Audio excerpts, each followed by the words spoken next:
welcome to another faction difficulty rating. Today we'll be discussing what's generally considered the best starting faction for new players in Total War Warhammer 2, and that's Eataine, led by Tyrion. First, let's talk about the race effects of the High Elves. There's intrigue, so that you can spend influence on better lords and heroes, or affect diplomacy. The espionage system means trade agreements allow line of sight to the trade partners. Martial prowess increases melee combat stats when High Elves start battles at full health. In terms of faction effects, Eataine receives bonus diplomatic relations with the other High Elves, reduced cost to building the Shrine of Cain, and reduced recruitment duration for infantry and cavalry. That is huge, so that you can be on the go faster. In terms of legendary lord bonuses, Tyrion gets reduced upkeep on spearmen, Silvern Guard, rangers, archers, and silver helms. Archers in particular are some of the High Elves' strongest units, so for them to be so cheap makes Tyrion super strong. He also receives increased recruit rank for Lothern Sea Guard. The rating system I use is fairly simple. 10 is perfect, 5 is pretty standard, and 1 is pretty bad. Theoretically, high numbers are good for beginner players, and lower numbers are way more difficult. First up, we'll rate the start. In terms of infrastructure available, I'm gonna give him a 4. He gets a tier 1 major settlement, but it does have a great unique port, and it has the basic recruitment building. In terms of mobility, I'm gonna give him a 5. It's pretty standard movement around Ulthuan to get where you need to go. In terms of starting units, he gets silver helms with shields, Ithamar chariots, white lions of Crace, and a noble. So I'm gonna give him a 5. On lower difficulties, these are some pretty strong units when used correctly, but can actually be a detriment to balance of power in battle if they're used incorrectly,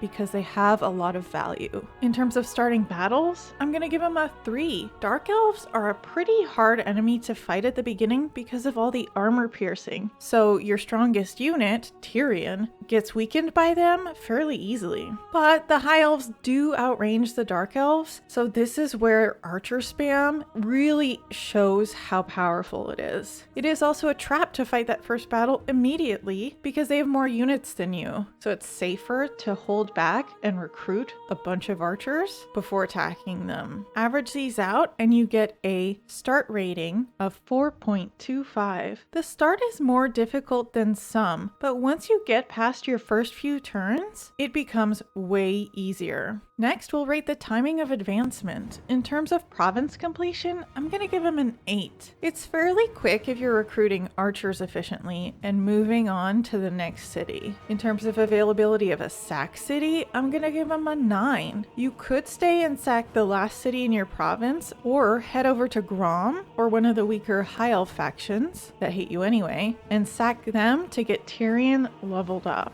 In terms of timing of stack completion, I'm gonna give him a 10. Tyrion's discount on the basic units means he can afford a full stack of decent units very early. In terms of power of stack completion, I'm gonna give him a 9. If you focus mostly on archers, which are the High Elves' strongest units, you will have a super strong full stack. The only downside is the lack of armor piercing, but that's not too big a concern for the early to about mid game. Average these out and his advancement rating is a 9. This is where it becomes apparent why Tyrion's faction is a great one for players getting used to the game. His strength comes with how quickly he can build power without bankrupting his economy. Next, we'll rate the comfort zone. In terms of timing of enemy elimination, I'm gonna give him a 9. Starting on Ulthuan makes it pretty easy to systematically tear through your enemies so they can't build up anywhere and sneak around behind you. In terms of timing of sustaining additional armies, I'm gonna give him a 7. The High Elf early game economy isn't as good as, say, the Dark Elves early game economy, but Tyrion's upkeep reduction makes it easier to field another army if necessary. And once you do start to get the economy bonuses going across multiple provinces, it becomes easier and easier to field more and more more stacks. In terms of timing of a finishing stack, I'm gonna give him a 6. Most of the best High Elf units come in at around tier 4, but you can get there pretty quickly as Tyrion because your starting province has 4 cities with a couple ports, so it should grow very quickly. In terms of timing of safety from neighbors, I'm gonna give him a 10. Once you claim all of Ulthuan, you don't really have to worry about neighbors as much because it takes some time to come over and attack from the sea, giving you time to recruit a new army if necessary to take them out. Other land is harder to defend, but if you prioritize protecting Ulthuan, it's not too bad to let some of the other cities fall in order to destroy your enemy's armies. Average the comfort rating score out and he gets an 8. If you keep in mind that Ulthuan is your safety net, it's very easy to prioritize defending that and focusing your further conquests in ways that prioritize key enemy cities just to weaken them so that even if they get more armies out, they're not going to be much of a threat. As long as you protect Ulthuan, your non-Ulthuan cities can fall as long as you know you will be able to come back and destroy that faction later, either because you circle back or because you have another army on the way. Average all his difficulty ratings out and he gets a 7.1. This is definitely one of the best factions to start as in Total War Warhammer 2 because the elements combine together to make for an easy campaign overall that does allow you to playtest some things.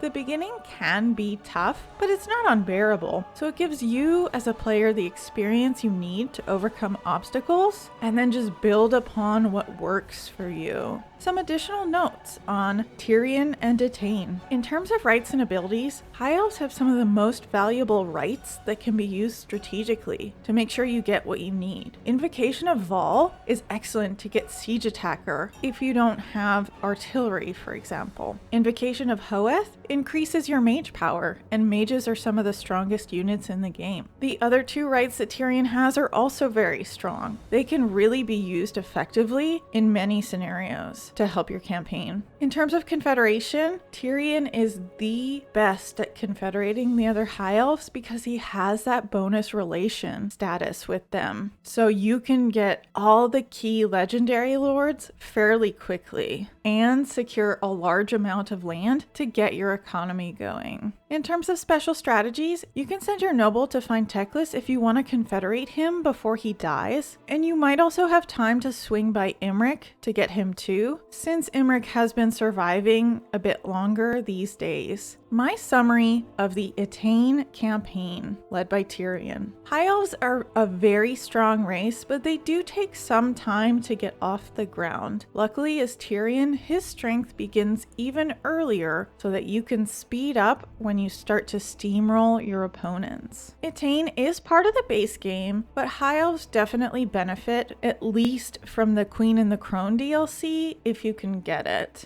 So that's my difficulty rating of Eataine led by Tyrion. If you want to see my ratings of other factions, be sure to subscribe and hit that notification bell so you don't miss those videos. I hope to see you in the next one. Goodbye!